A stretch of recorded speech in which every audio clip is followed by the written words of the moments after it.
Hi guys, it's not the first time that Richard Tice and Nigel Farage attempt to pull the wool over people's eyes when it comes to the UK's relationship with the EU and Ireland. Now, Richard Tice, the deputy leader, was on NewsNight where he was challenged by Victoria Derbyshire over how to get the UK out of the ECHR but not impact the Good Friday Agreement. And his answer was interesting. Have a listen. But people voted for the Good Friday Agreement as it was set up, which involves the ECHR. However, and that doesn't necessarily legally need to change. That is the reality. That doesn't make sense. You say you pull the UK out of the ECHR, which is fundamental to the Good Friday Agreement. Let me repeat again so that it's clear. The Good Friday Agreement does not require the United Kingdom to stay in the ECHR. It is specifically about legislation that is passed in Northern Ireland. Okay. Well, I'm not sure if that's correct. Well, different lawyers and different barristers often disagree on things. That's the advice that I've received because I specifically asked this a number of months ago.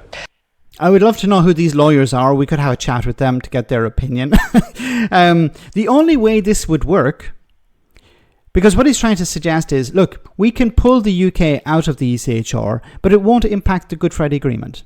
It's a pillar of the Good Friday Agreement. The only way that would work is if Northern Ireland is no longer part of the UK.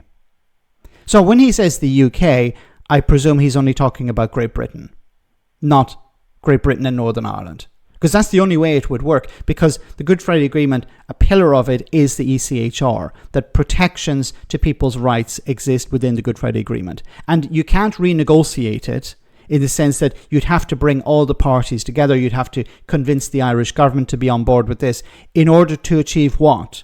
Because we want to send a few asylum seekers back to countries that we don't have agreements with at the moment. That's basically it. How are you going to convince the parties in Northern Ireland to sign up to that? You might get a few fringe parties like the TUV to agree to it, but you're not going to get Sinn Féin, the biggest nationalist party in Northern Ireland. You're not going to get them to sign up to that. They're not going to agree to tear up the existing Good Friday Agreement to satisfy Nigel Farage's fetishes when it comes to immigration. The Irish government isn't going to be on board with that either. So it's not going to be renegotiated. What's more likely, I'm not saying this is going to happen, but it's more likely under Richard Tice's scenario that Northern Ireland leaves the Union, that Northern Ireland becomes part of a united Ireland. Then the people of the 6 counties are protected under the ECHR because Ireland, the Republic of Ireland, is part of the ECHR. GB is no longer. That's the only way it would work. Now, he's not saying that, either because he doesn't understand the Good Friday Agreement, or he's pretending not to understand. And remember, Reform UK are supposed to be a unionist party, I imagine. They pretend to care about the union. But we saw when it came to Brexit, Brexiteers chose Brexit every time over the union. They wanted to abandon Northern Ireland. They didn't give a crap about Northern Ireland. Jacob Rees-Mogg was talking about electronic borders until that was rejected as a pie-in-the-sky idea.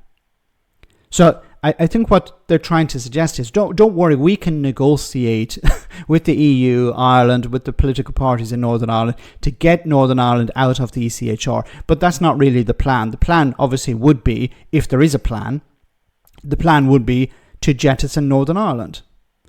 And I find it really funny because there are right-wing politicians in Northern Ireland who are unionists who support Reform UK. Richard Tice's friend, Jim Allister, a huge supporter of Reform UK. He tied his party to Reform UK. And now there's a strong possibility that Northern Ireland will be abandoned by the people who kept talking about how they love Northern Ireland, how they love the Union.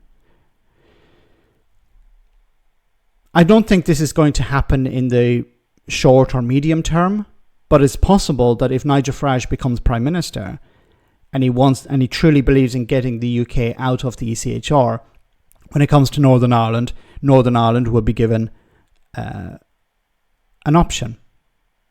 Remain part of the UK, and we try to destroy your rights, or become part of a united Ireland where your rights are protected. And I think the answer would be quite simple to that. Let me know in the comment section, guys, what you think, and I'll see you in the next video.